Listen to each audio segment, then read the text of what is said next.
الحمد لله نحمده ونستعينه ونستغفره ونؤمن به ونتوكل عليه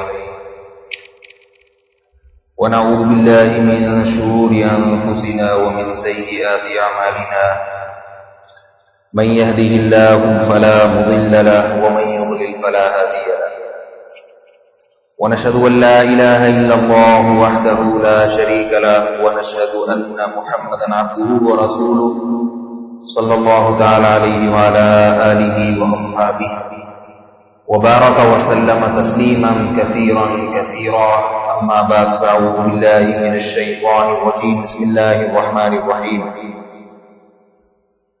قل للمؤمنين يغضوا من أبصارهم ويحفظوا فروجهم ذلك أزكى لهم إن الله خبير بما يصنعون وقل للمؤمنات يغضضن من أبصارهن ويحفظن فروجهن ولا يبدين زينتهن إلا ما ظهر منها وليضربن بخمرهن على جيوبهن الآية۔ سورہ نور کی آیات تلاوت تو امام صاحب نے قاری صاحب نے ان کی کل کی ہے، مگر میں نے بتایا تھا کہ آج میں اس پر انشاءاللہ کچھ بیان کروں گا۔ ان آیات میں پاکیزہ زندگی گزارنے کے بہت ہی اہم احکامات کو بیان کیا گیا ہے۔ قل للمؤمنین، اے نبی آپ مومنین سے کہہ دیں۔ مومن کا لفظ اس لیے لایا گیا کہ جن کا آخرت پر ایمان ہے وہی اس حکم پر عمل کریں گے اور سنیں گے، کیونکہ آگے جو حکم دیا جا رہا ہے جس کا آخرت پر ایمان نہیں ہے وہ اس حکم پر عمل کو فضول حرکت سمجھے گا، کیونکہ اس حکم پر عمل کرنے سے دنیاوی فائدہ بظاہر نہیں ہے، دنیا میں کچھ مل نہیں رہا تو کیوں عمل کرے گا؟ اس لیے فرمایا کہ جو ایمان رکھتے ہیں جنت پہ اور جہنم پہ، روز جزا پہ، ان کو آپ اللہ کا یہ حکم سناتے ہیں، جن کو پتا ہے کہ ہم نے قبر میں حشر میں حساب و کتاب دینا ہے، سزا بھی ہے اور اچھے اعمال کے اچھا بدلہ بھی ہے، ان کو بتا دیں، مردوں کو بتا دیں یغضوا من ابصارہم کہ اپنی نگاہوں کو جھکایا کریں۔ یہ بڑا مسئلہ اور مشکل کام ہے۔ سورہ نور میں اس حکم کو بہت ہی اہتمام سے بیان کیا۔ اپنی نگاہوں کو جھکانے کا کیا مطلب ہے؟ اس کا یہ مطلب نہیں کہ ویسے ہی ہر وقت گردن جھکا کے رکھا کریں، مطلب یہ ہے وَيَحْفَظُوا فُرُوجَهُمْ، اپنی شرمگاہوں کی حفاظت کریں۔ ہر وہ نگاہ جو انسان کو زنا کی دعوت دے وہ نگاہ انسان کے لیے حرام ہے، ناجائز ہے۔ کسی عورت کو دیکھ کے دیکھنا نامحرم عورت کو یہ جائز نہیں ہے۔ اس میں کچھ احکامات ہیں، وہ فقہی احکامات تو میں بعد میں بتاؤں گا، پہلے یعنی کب دیکھنا جائز ہے، کب ناجائز ہے، کب صرف حلال ہے، کب مستحب ہے۔ اس میں ایسا نہیں ہے کہ ایک ہی حکم شریعت نے سب پہ لگایا ہو، اس میں کچھ تفصیلات ہیں۔ پہلی بات تو یہ کہ قرآن مجید کی ان آیات میں نامحرم عورت کو دیکھنا، اسے اگر نظر پڑ جائے تو یغضوا، نظر کو جھکانے کا حکم ہے، اٹھانے کا حکم بولو بھائی نہیں، اٹھانے کی اجازت ہے۔ آج بتاؤ نوجوان صبح سے لے کے رات تک کتنا اس حکم پر عمل کرتے ہیں؟ صبح سے لے کے رات تک سارا دن دیکھتے رہتے ہیں، سارا دن ٹیلی ویژن میں، مقصد ہی عورت کو دیکھنا ہے، لڑکیوں کو دیکھنا، مقصد ہی ہے زندگی کا۔ اللہ نے فرمایا غضو، البتہ ایک بات یاد رکھیں، یہ ایک فقہی مسئلہ ہے کہ جہاں دیکھنے کی ضرورت ہو، پہلی بات تو یاد رکھیں یہ جو قرآن کا حکم ہے نا نگاہوں کو جھکاؤ، اصل میں یہ حکم اس صورت میں ہے جب دیکھنے میں کسی قسم کے فتنے کا اندیشہ ہو۔ آپ نے کسی عورت کو دیکھا، آپ کو دل میں برا خیال آنے کا خطرہ ہو، وہاں دیکھنا حرام ہے، اصل مسئلہ تو یہ ہے۔ اور جہاں اس قسم کا خطرہ نہ ہو تو اصل مسئلے کی روح سے جو بتاتے ہوئے ڈر بھی لگتا ہے کہ اس لوگ اس کا غلط فائدہ نہ اٹھائیں. پردے والی عورت کو تو کسی صورت میں دیکھنا جائز نہیں ہے، کیونکہ وہ اپنے آپ کو خود چھپا رہی ہے. اس کو دیکھنا اس کی عزت اور اکرام کے خلاف ہے، اسے تو کسی صورت میں دیکھنا جائز نہیں. البتہ جو عورتیں بازار میں بے پردہ گھوم رہی ہیں یا وہ خود اپنے آپ کو چھپانا نہیں چاہتی ہیں، ان کے بارے میں فقہی مسئلہ تو یہ ہے کہ اگر دل بالکل معمون ہو، دل میں ذرا بھی شہوت نہ ہو اور دل بالکل پاک صاف ہو تو ان کو دیکھنا اس آیت کے تحت داخل نہیں ہے، یعنی اس کی گنجائش ہے، دیکھ سکتے ہیں. مگر یہ بات خوب یاد رکھو. اور ہاں اگر ذرا سا بھی اندیشہ ہو کہ میں نے دیکھا تو میرے دل میں برا خیال آئے گا، دل میں لالچ پیدا ہوگی، خواہش بھڑکے گی، ایسی صورت میں دیکھنا حرام ہے، ناجائز ہے. اور اللہ کے نبی صلی اللہ علیہ وسلم نے فرمایا کہ انسان کی آنکھ بھی زنا کرتی ہے، انسان کے کان بھی زنا کرتے ہیں. اگر آپ کسی نامحرم کو دیکھ کے آنکھ سے لذت حاصل کر رہے ہیں، جیسے کہ عام طور پہ کرتے ہیں، ابھی آپ دیکھیے گا آخری راتوں میں طارق روڈ پہ خواتین کا جتنا رش ہوگا وہ تو شاپنگ کے لیے آئی ہوئی ہوں گی، اس سے زیادہ رش مردوں کا ہوگا جو ان خواتین کو دیکھنے کے لیے آئے گی. جاتے ہیں بائکوں پہ لڑکے ویڈیو لگاتے ہوئے. آنکھ کا زنا ہے یہ، آنکھ کا زنا. تو یہ میں نے جو استثنائی صورت بتا دی نا کہ جہاں شہوت کا اندیشہ نہ ہو وہاں دیکھنے کی گنجائش ہے، یہ اس لیے بتائی کہ یہ دور ایسا ہے اس میں جب کوئی شخص گھر سے باہر نکلتا ہے تو دن رات اس کی نظر عورت پہ پڑتی ہے.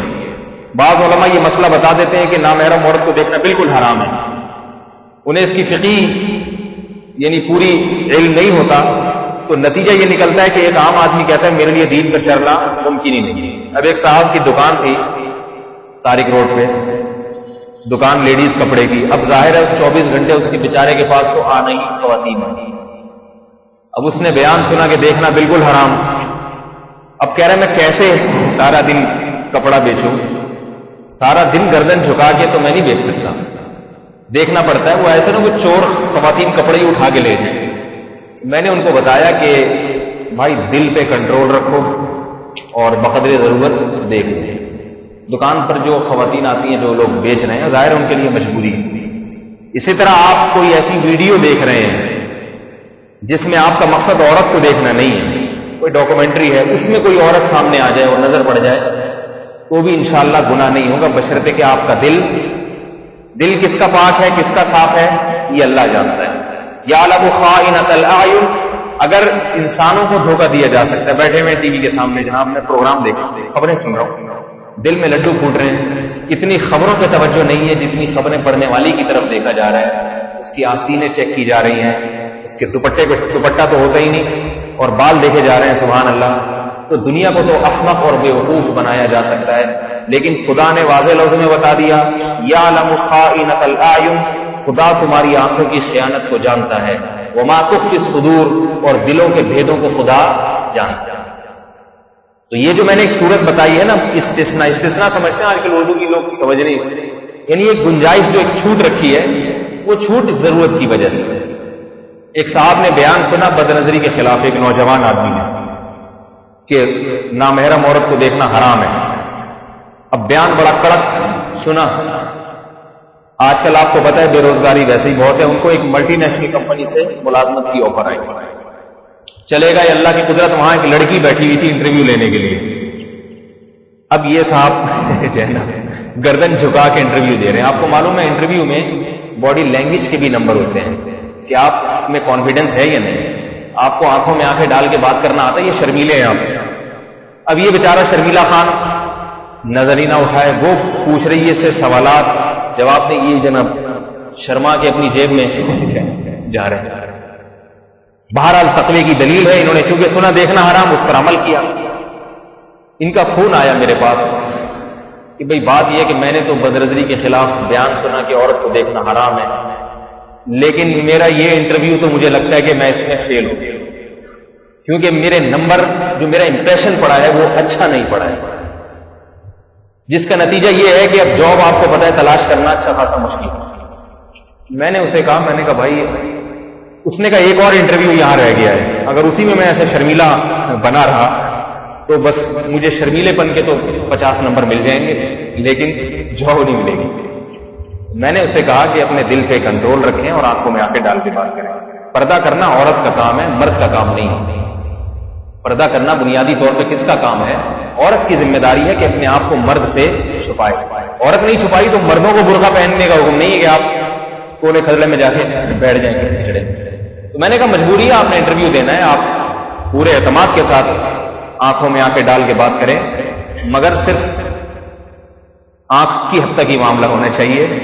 ایسا نہ ہو کہ وہاں بیٹھیں گے چلو ویسے تو کبھی دیکھنے کو ملی نہیں، آج تسلی کے ساتھ دیکھیں گے، یہ حرام ہے، جائز نہیں۔ انسان اگر اللہ پہ اعتماد کرے اور دل پہ کنٹرول کی کوشش کرے تو ضرورت کے مواقع پر انسان کے ساتھ اللہ کی مدد بھی ہوتی ہے۔ یہ ضرورت کی چیزیں بتا رہا ہوں، بلا ضرورت دیکھنے کی کوئی ضرورت نہیں۔ آپ کہیں بھائی یہ بازار میں میں جا کے دیکھوں، میرا دل صاف ہے، دل صاف ہے تو دیکھ کیوں رہا ہے بھائی؟ دیکھنے کے پیسے مل رہے ہیں کیا؟ اس لیے یغضوا من ابصارہم، اپنی نگاہوں کی حفاظت کرنی چاہیے۔ حضرت حسین رضی اللہ تعالیٰ عنہ یا حضرت حسن، یہ جوان تھے، مکہ جب فتح ہوا ہے، شباب تھے، کنوارے بھی تھے، تو اللہ کے نبی کے ساتھ یہ اونٹنی پر پیچھے بیٹھے ہوئے تھے، اپنے نواسے کو لے کے اللہ کے نبی جا رہے ہیں۔ حدیث میں آتا ہے کہ ایک بوڑھا آدمی آیا اور اس کے ساتھ اس کی بیٹی بڑی خوبصورت کم عمر لڑکی، حضرت حسین تھے غالباً، تو حضرت حسین پیچھے مڑ کے وہ بچی کو دیکھنے لگے۔ وہ بوڑھا آیا اللہ کے نبی سے مسئلہ پوچھنے کے لیے، حضرت حسین جوان تھے، کم عمر تھے، لڑکی کو دیکھ رہے ہیں۔ آپ علیہ السلام نے پیچھے مڑے اور اپنے حضرت حسین کے سر پکڑ کے نا دونوں طرف سے یوں کر کے گھما دیا، ایسے گھما دیا محبت کے ساتھ کہ یہ تمہارے دیکھنے کے لیے نہیں، گھما دیا۔ اور پھر فرمایا رأیت الشاب والشابۃ فخفت علیہما، فرمایا میں نے دیکھا کہ جوان لڑکا ہے اور جوان لڑکی ہے تو مجھے ان پر خطرہ ہوا۔ پیغمبر کے نواسے ہیں، مگر اللہ کے نبی نے یہ گوارا نہیں کیا کہ میرا نواسا کسی لڑکی کو اس طرح سے دیکھے، اور لڑکی بھی وہ تو خوبصورت بہت تھے، نبی علیہ السلام کے نواسے حضرت حسین بہت خوبصورت تھے، حضرت حسن بھی حضرت حسین تھے۔ تو آپ کو یہ ڈر ہوا کہ ایسا نہ ہو کہ یہ کوئی فتنے کی بات ہو جائے، تو اس لیے آپ علیہ السلام نے محبت کے ساتھ یہ نہیں فرمایا کہ ادھر ادھر دیکھو، بلکہ خود گردن یوں دونوں ہاتھوں سے آپ کے رخسار پہ رکھا اور یوں کر کے گردن گھما دی، فرمایا نہیں دیکھو، اس لیے کہ آپ نے فرمایا کہ مجھے ڈر تھا کہ یہ جوان ہیں، ان میں فتنہ نہ پیدا ہو جائے۔ تو میرے بھائی اس وقت اتنے فتنے کا خوف نہیں تھا جتنا آج ہے۔ آج تو کسی کو کنٹرول ہی نہیں اپنے نفس پر، اس لیے جس حد تک ممکن ہو اپنی نگاہوں کو انسان جھکا، جہاں ضرورت ہے، مجبوری ہے، وہ ایک میں نے الگ بات کر دی۔ یہ مسئلہ تو ہے مرد کا عورت کو دیکھنے سے متعلق۔ اگلی آیات میں فرمایا قل للمؤمنات یغضضن من ابصارہن، مومن عورتوں سے بھی کہیے کہ اپنی نگاہوں کو جھکائیں۔ یہاں بھی کچھ مسائل ہیں، یہاں بھی فقہاء نے لکھا ہے کہ یہ حکم بھی اس صورت میں ہے کہ عورت کسی مرد کو دیکھے اور اس عورت کو اس سے فتنے کا اندیشہ ہو۔ جوان آدمی ہے، خوبصورت آدمی ہے، عورت نے اگر اس کو دیکھا تو اس کو ڈر ہے کہ میں اس پہ فریفتہ نہ ہو جاؤں۔ یقین نہیں ہوتا، بعض دفعہ دیکھنے کے بعد انسان میں عشق کماتا بھڑکتا ہے، جس کے بڑے نقصانات ہوتے ہیں، صحت خراب ہوتی ہے، تقویٰ ختم ہو جاتا ہے انسان میں۔ البتہ کوئی بوڑھا آدمی ہے جسے دیکھنے میں کوئی فتنے کا اندیشہ نہیں ہے، عورت اس کو دیکھ سکتی ہے۔ رسول اللہ صلی اللہ علیہ وسلم نے ایک دفعہ عبداللہ ابن ام مکتوم رضی اللہ تعالیٰ عنہ نابینا صحابی آ رہے تھے، آپ کی ازواج آپ علیہ السلام کے ساتھ، تو نبی علیہ السلام نے اپنی ازواج کو حکم دیا کہ پردہ کرو۔ انہوں نے فرمایا یا رسول اللہ یہ تو نابینا ہے، تو آپ نے فرمایا یہ نابینا ہے، تم تو نابینا نہیں ہے، مطلب یہ کہ تمہاری نظر تو ان پہ پڑ رہی ہے۔ یہاں سے بعض فقہاء نے لکھا ہے کہ عورت کا مرد کو دیکھنا بھی حرام ہے، لیکن جو محققین ہیں انہوں نے لکھا ہے کہ حرام نہیں ہے، عورت مرد کو دیکھ سکتی ہے بشرطے کہ فتنے کا اندیشہ نہ ہو۔ رہا یہ کہ نبی نے پابندی کیوں لگائی، اس کی وجہ تھی نبی علیہ السلام کی غیرت اور حمیت۔ آپ علیہ السلام نے برداشت نہیں کیا کہ میری بیوی کسی نامحرم مرد پہ نظر ڈالے۔ غیرت کے احکامات پھر کچھ اور ہوا کرتے، بعض صورت میں گنجائش ہوتی ہے، جائز ہوتا ہے، لیکن مرد پسند نہیں کرتا۔ مگر فقہاء نے لکھا ہے کہ مرد کا عورت کو دیکھنا زیادہ خطرناک ہے بنسبت عورت کے مرد کو دیکھنے کے، کیونکہ عورت اگر مرد کو دیکھے گی نا اتنی جلدی فریفتہ ہونے کا اندیشہ نہیں ہوتا، 100 میں کوئی ایک آدمی پسند آئے گا، لیکن مرد عورت کو دیکھتے ہیں تو ان کمبختوں کو ہر ایک ہی اچھی لگتی ہے، ہر ایک۔ اللہ تعالیٰ نے کچھ ایسا بنایا ہے، اس لیے مرد پر نگاہوں کی حفاظت زیادہ ضروری ہے۔ عورت کے لیے کیا حکم ہے؟ عورت کے لیے حکم یہ ہے کہ جوان آدمی کی طرف نظر نہ اٹھائے، کیونکہ اس میں بہت فتنے ہوتے ہیں۔ آج کل ہو رہے ہیں، آپ نیٹ پر دیکھ لیں، موبائلوں سے آج کل فتنے، آوازوں پہ عاشق ہو جاتے ہیں۔ آج کل اتنا بھی اپنے نفس پہ کنٹرول نہیں ہے، کوئی اچھی آواز سنے، آواز سنتے ہیں تو وہ اسی پہ لٹو ہو جاتے ہیں۔ میں بتانا تو نہیں چاہیے لیکن چھوڑیں، چلے بتا دیتا ہوں کہ آ گئی آوازیں۔ میں جب، بہت پرانی بات ہے، میں نے ایک گھر میں بیان کیا تو اس وقت میری شادی بھی نہیں ہوئی تھی، بہت پرانی بات ہے۔ انہوں نے مجھے بلایا کہ پردے پہ بیان کرے خواتین میں۔ بیان میرا 1.5 گھنٹے کا ہوا، بڑے لوگ روئے اس میں، بڑا زبردست، ذرا جوش بھی زیادہ تھا۔ ایک صاحب نے بتایا کہ ہماری چچی ہیں، یہ پتہ نہیں ممانی ہیں، وہ کیسٹ آپ کی صبح سے لے کے رات تک سنتی رہتی ہیں 24 گھنٹے۔ میں نے کہا چلو ماشاءاللہ، اللہ ان کو دیندار بنائے، اتنا تقویٰ ان میں پیدا ہو گیا۔ بعد میں پتا چلا تقویٰ نہیں پیدا ہوا، ان کو کوئی آواز میری پسند آ گئی تھی، وہ آواز پہ، کیسٹ پہ عاشق ہو گئی، پاگل ہو گئی، دیوانی ہو گئی۔ پھر میں نے اس کو منع کیا، میں نے کہا بھائی ان سے بولو یہ کیسٹیں میری توڑ دیں، حالانکہ کوئی ایسی میری آواز نہیں ہے، لیکن بتا رہا ہوں کہ آج کل دل اتنے کمزور ہے نا، دل فون پہ کسی خاتون سے بات کریں، کئی لوگ عاشق ہو گئے ہیں۔ کوئی خاتون فون پہ ایسا ہیلو، آج کل خواتین نکالتی بھی ایسی سریلی آواز میں ہیلو ہیں۔ ایک صاحب نے بتایا کہ میں ایک خاتون کا ہیلو سن کے ان پہ عاشق ہوں، فون پہ بات کی، دیکھا نہیں ہے، عاشق ہو گئے، ایسے دیوانے ہو گئے کہ بس وہ فون پہ ان کی آواز، خاتون کی آواز سننے کے لیے وہ لٹو ہو جاتے تھے، یہاں تک کہ انہوں نے رشتے کا پیغام بھیج دیا، لڑکی والوں نے قبول بھی کر لیا۔ جب شادی ہوئی ہے، کہہ رہے ہیں دیکھنے کے بعد پتا چلا کہ بھائی سننا زیادہ بہتر تھا دیکھنے، وہ بیچاری بدصورت خاتون تھی۔ یہ آج کل لوگوں کے حالات ہیں، اس لیے جہاں گنجائش دی ہے فقہاء نے، گنجائش دی ہے، وہاں بھی کوشش کریں کہ اپنے نفس پہ کنٹرول کریں۔ فون پہ بات کرنے کی جہاں ضرورت ہو، مختصر بات۔ میں بڑا پریشان ہوتا ہوں جب کسی خاتون کا فون آئے اور خام خام لمبی بات شروع کر دوں۔ بھائی بات مختصر کرو، جو آپ نے حلال حرام کی پوچھنی اس کے بعد ختم۔ بلکہ اولین کوشش تو ہونی چاہیے، گھر میں اگر کوئی مرد ہے تو خواتین مردوں کو کہیں کہ بھائی یہ مسئلہ آپ پوچھ کے مولوی صاحب سے ہم کو بتا دو۔ گھر میں اگر مرد نالائق ہیں، ان کو پوچھنا نہیں آتا، یا کوئی ایسا مسئلہ ہے کہ وہ عورت نہیں چاہتی کہ میرے گھر کے مردوں کے سامنے آئے، پھر ٹھیک ہے، براہ راست فون کر کے پوچھیں، لیکن مختصر بات، جتنی بات ہے اس کو پہلے سوچیں کہ یہ پوچھ لیں۔ آج کل یہ فتنہ بہت ہے، موبائلوں پہ گپیں شروع ہو جاتی ہیں، لمبی لمبی باتیں شروع ہو جاتی ہیں، چھوڑتے ہی نہیں فون۔ فون کی مثال آج کل ایسی ہو گئی ہے کہ میں کیا بتاؤں، ایسا چپک گئے جیسے ایلفی لگا دی ہے کسی نے۔ اور یعنی معذرت کے ساتھ ممکن ہے خواتین بھی بیان سن رہی کہ یہ مرض خواتین میں مردوں سے زیادہ ہے۔ فون کی جو محبت ہے نا، موبائل کی محبت، یہ مرض مردوں سے زیادہ خواتین میں ہے، بہت خطرناک۔ آپ گھر کی کسی خاتون سے موبائل چھین کے دکھا دیں، خودکشی کی دھمکیاں تک ملنا شروع ہو جائیں گی، تو یہ خطرناک چیز ہے۔ اس لیے اللہ رب العزت کیا فرما رہے ہیں، یغضوا من ابصارہم، یغضوا من ابصارہم کا مطلب صرف نگاہ کی حفاظت نہیں ہے، وہ تمام ذرائع، وہ تمام وسائل جو تمہارے دل میں عشق بھڑکا سکتے ہیں، وہ مردوں پر بھی پابندی اور عورتوں پر بھی پابندی۔ اپنے آپ کو دور رکھو ایک دوسرے سے، دور رکھو ایک دوسرے سے۔ اور عورت کے لیے پھر پردے کے مستقل احکامات آگے دیے۔ عورت میں نے بتایا چونکہ فتنہ زیادہ ہے، اس لیے اللہ نے عورت کو مزید احکام دیے، فرمایا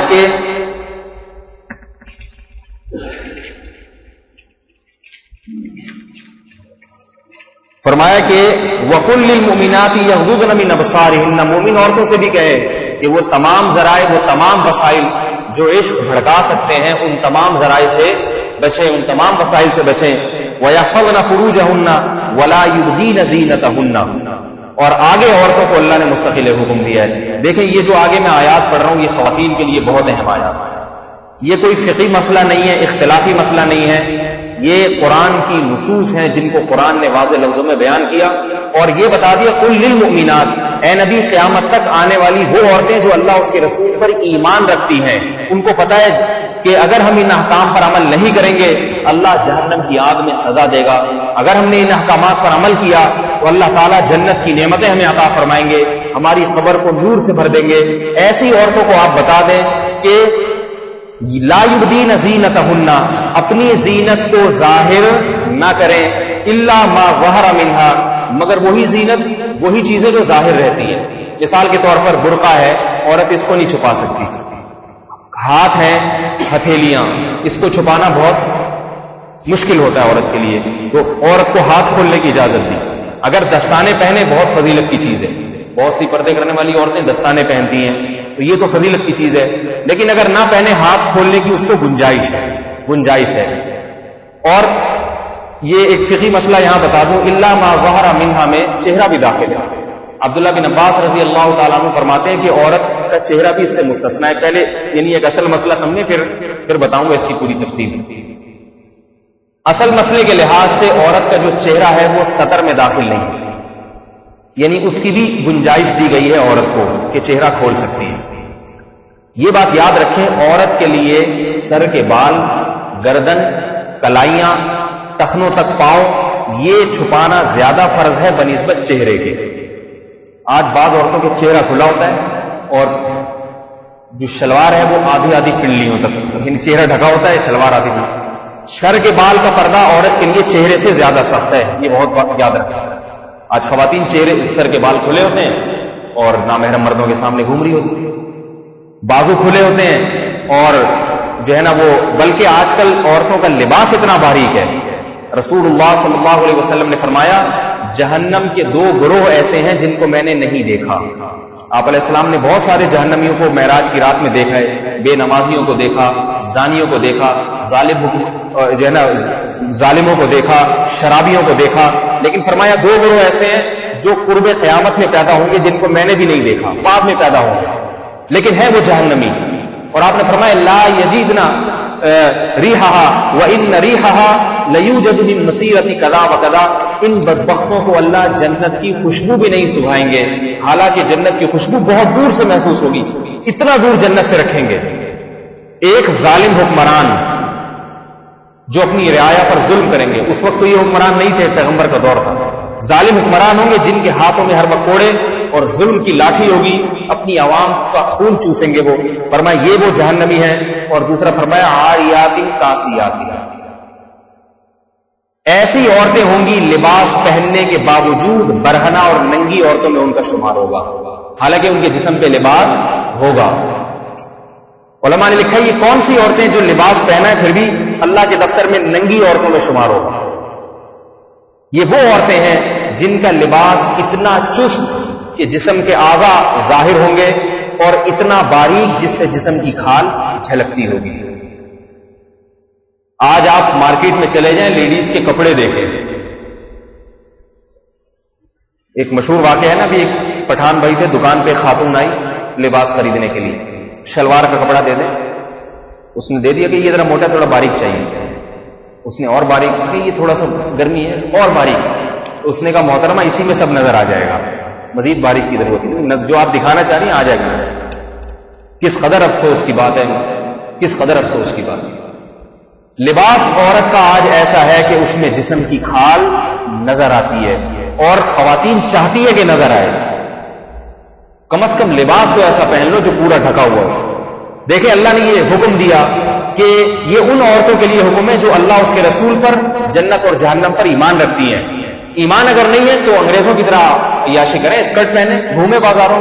انگریز عورتوں کا آخرت پر ایمان نہیں ہے، وہ گھومتی ہیں، عیاشی کرتی ہیں، دوستیاں لگاتی ہیں، آج ایک بوائے فرینڈ ہے، کل دوسرا بوائے فرینڈ ہے۔ کیوں؟ ان کو اللہ نے بنایا جہنم کی آگ کے لیے۔ وَلَقَدْ ذَرَأْنَا لِجَهَنَّمَ كَثِيرًا مِنَ الْجِنِّ وَالْإِنسِ، فرمایا بہت سے لوگوں کو ہم نے، بہت سے انسان اور جنات کو ہم نے جہنم کی آگ کے لیے پیدا کیا ہے۔ لَأَمْلَأَنَّ جَهَنَّمَ مِنَ الْجِنَّةِ وَالنَّاسِ أَجْمَعِينَ، فرمایا ہم نے یہ بات تقدیر میں لکھ دی ہے کہ ہم جہنم کو انسان اور جنات سے بھریں گے۔ یہ وہی کافر ہیں جن سے اللہ جہنم کو بھر دے گا، ان کو تو پیدا جہنم کے لیے کیا گیا، آگ میں ڈالنے کے لیے، اس لیے وہ عورتیں جو ہے نا برہنہ گھومتی ہیں. ہماری مسلمان عورتوں کو کیا ہو گیا؟ ان کا تو آخرت پر ایمان ہے, انہیں تو پتا ہے کہ ہم نے حساب و کتاب دینا ہے اللہ کے سامنے, پھر ایسا لباس کیوں ہے کہ جس سے جسم جھلکتا ہے؟ اور آپ علیہ السلام نے ان عورتوں کی, ان جہنمی عورتوں کی دوسری صفت بیان کی, فرمایا ان کے سر کے بال ایسے ہوں گے جیسے اونٹ کے کوہان. فیشنیبل عورت کے لیے جائز نہیں ہے کہ اپنے بالوں کو آگے سے اٹھائے, ایسا فیشن عورت کے لیے حرام ہے, ناجائز ہے. جوڑا اگر بنانا ہے سر کے پچھلے حصے پہ بنایا جا سکتا ہے. باقی بالوں کا عورت کیا کرے گی؟ یا تو سارے بالوں کو پیچھے لے جائے یا درمیان سے مانگ نکال کے سارے بالوں کو پیچھے لے جائے. بالوں کو ایسے گول گول گھما کے آگے کی طرف لے کر آنا, جیسے لڑکوں میں نا پف نکالتے ہیں, پف ہوتی ہے نا کہ آگے سے نکلے ہوئے ہوتے ہیں. مردوں کے لیے بھی جائز نہیں ہے, عورت کے لیے تو اور زیادہ ناجائز ہے, اور زیادہ حرام ہے. جہنم کی وعید ہے اس پر. اللہ تعالیٰ نے عورت کے بال بنائے, وہ پیچھے کو لے جائے, بال ڈالے پیچھے. اسی میں حسن اللہ نے رکھا ہے. اور پتہ نہیں خواتین اللہ کے بنائے ہوئے حسن کو بگاڑتی کی بھویں بنا رہی ہیں. اللہ نے جو بھویں پیدا کر دی ہیں اسی میں حسن ہے. حیرت اس پر ہے کہ انسان کی فطرت جب بدلتی ہے تو جس چیز میں حسن نہیں ہوتا اس میں انسان کو حسن نظر آنا شروع ہو جاتا ہے. بتاؤ ناخن بڑھانے میں کیا حسن ہے؟ جنگلیوں کے ناخن بڑے ہوتے ہیں, جانوروں کے بڑے ہوتے ہیں, آج خواتین کے بھی بڑے, اتنے لمبے لمبے نوکیلے تیر کی طرح کے ناخن. کسی کے گھونپنا ہے یا کسی کو زخمی کرنا ہے, کیوں بنائے؟ جو فیشن انگریزوں کے پاس سے آ جائے گا, انگریز عورتوں کے یہاں سے, ہماری خواتین اس کو فوراً قبول کر لیتی ہیں. ناخن کٹانے میں زینت ہے, بڑھانے میں زینت نہیں ہے. اسی طرح بھویں جو خواتین بناتی ہیں, اول تو دیکھنے سے پتہ چل جاتا ہے کہ یہ اوریجنل نہیں ہے, کٹائی ہوئی ہے. پھر پہلے سے زیادہ وہ گھنی بھویں نکلتی ہیں, ان کو بار بار کٹانا پڑتا ہے. رسول اللہ صلی اللہ علیہ وسلم نے لعنت فرمائی ہے ایسی عورت پہ جو اپنے دانتوں کو گھس کے خلا پیدا کرے. دانتوں میں خلا ہونا خوبصورتی کی علامت ہے, لیکن اگر اللہ نے بنایا ہے تو ٹھیک ہے, اللہ نے نہیں بنایا تو ڈرل مشین سے گھس گھس کے خلا پیدا نہ کرے. یہ اللہ کی بنائی ہوئی تخلیق کو بگاڑنا ہے. فرمایا اللہ کی لعنت ہے المتفلجات, وہ عورتیں جو دانتوں میں گھس کے خلا پیدا کرے, وہ عورتیں جو بھووں کو تراشیں اپنی, ان پر اللہ نے لعنت کی. تو آج ہماری خواتین میں یہ فیشن بہت زیادہ عام ہوتے چلے جاتے ہیں. ناخن اگر بڑے ہوئے ہیں تو نماز قبول نہیں ہوتی. ناخن تو نماز قبول نہیں ہوتی, اس میں نماز مکروہ تحریمی ہو جاتی ہے. پھر بھی ناخن, نمازی عورتیں کیسے ناخن بڑھا رہی ہیں؟ اس لیے اللہ کے نبی صلی اللہ علیہ وسلم نے جو فرمایا کہ قرب قیامت میں دو قسم کی مخلوق, ایک ظالم حکمران کو ہم دیکھ رہے ہیں آج, دونوں ہاتھوں سے ہمیں لوٹ رہے ہیں, ان کے بارے میں بھی جہنم کی خوشخبری. تو دنیا ہے ان کے لیے, دنیا سے جانے کے بعد جہنم کی آگ ہے, جہنم کی آگ, سارے مزے نکل جائیں گے وہاں جا کے. اور فرمایا دوسری وہ عورتیں, اس صحیح بخاری کی حدیث سنا رہا ہوں آپ کو, دوسری وہ عورتیں کاسیات عاریات, لباس پہننے کے باوجود ننگی اور برہنہ عورتوں میں ان کا شمار ہوگا, اور ان کے سر کے بال ایسے ہوں گے جیسے اونٹ کے کوہان. اس لیے بھائی خواتین اپنی جان پہ رحم کریں. اللہ تعالیٰ نے عورت کے لیے جنت میں جو حسن پیدا کیا ہے وہ دنیا کے حسن سے کئی گنا زیادہ ہے, کئی گنا زیادہ. اور دنیا کی حسین عورتیں فیشن کرنے والی, ایک تو جائز فیشن ہے, میں اس سے منع نہیں کرتا. فیشن کرنا, زینت کرنا عورت کا حق ہے, اللہ نے خود قرآن میں بیان کیا. بلکہ ہمارے علماء نے لکھا ہے کہ عورت کے لیے زیور کا استعمال کرنا ایک پسندیدہ عمل ہے. عورت کے لیے مہندی کا استعمال کرنا ایک پسندیدہ عمل ہے. اللہ کے نبی نے کسی عورت کا ہاتھ دیکھا, اس پہ مہندی نہیں تھی, آپ نے فرمایا کہ کسی مرد کا ہاتھ ہے کیا؟ اس لیے اللہ کے نبی عورت کو ترغیب دی ہے کہ وہ ہاتھ پہ مہندی لگائے تاکہ مرد کے ہاتھ میں اور عورت کے ہاتھ میں فرق ہو سکے. علماء نے لکھا ہے کہ عورت کے لیے سونے کا زیور, چاندی کا زیور استعمال کرنا مستحب عمل ہے, پسندیدہ عمل ہے, تاکہ اس کو یہ مرد اور عورت میں فرق. او من ينشأ في الحلیہ, اللہ نے عورت کی صفت بیان کی ہے کہ وہ زیورات پہ پلتی ہے. ہم نے جتنے اکابر دیکھے جن کو اللہ نے دولت دی, ان کی بیویاں, ان کے جو ہے نا, جو لوگ خواتین جاتی تھی, ہماری والدہ جیسے بیانات میں بتاتی ہوں, ان کے گھر میں اپنی عورتوں کو وہ زیور سے آراستہ کرتے تھے. اگر اللہ نے دولت دی ہے, سونے کا زیور پہنایا جائے, چاندی کا پہنایا جائے, آرٹیفیشل پہنایا جائے.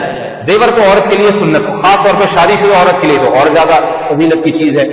لیکن شکل کو بگاڑنا فیشن میں یہ جائز ہے.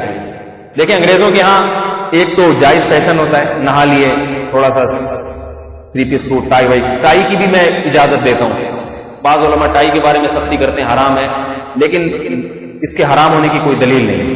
اس لیے کہ انگریزوں کا شعار اب یہ ختم ہو گیا, مسلمان بہت پہنتے ہیں ٹائی. وہاں پہ یورپ کے لباس ہی پینٹ شرٹ اور ٹائی, تو ٹائی کی بھی گنجائش ہے, کوئی ایسا صلیبی نشان وشان نہیں ہے. اگر تھا تو بھول بھلائیاں ہو گئی, کسی کو نہیں پتا یہ صلیبی.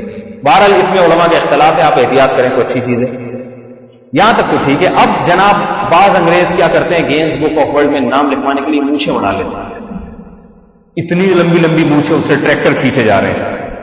یہ شکلوں کو بگاڑنے کی اجازت نہیں دی ہے کہ آپ اپنا نام ریکارڈ قائم کرنے کے لیے مونچھیں بڑھا لیں، اتنی بعض داڑھی بڑھاتے ہیں، سکھوں کو دیکھا ہے اتنی داڑھی بڑھاتے ہیں کہ وہ لٹھے لٹک رہے ہوتے ہیں ان کے۔ میں تو سکھوں کی مثال دیتا ہوں، سکھوں کے سر کے بال، مونچھیں اتنی بڑی بڑی، داڑھی اتنی بڑی بڑی، تو وہ منظر ایسے ہوتا ہے جیسے جھاڑیوں کے پیچھے سے کوئی آدمی جھانک رہا ہے۔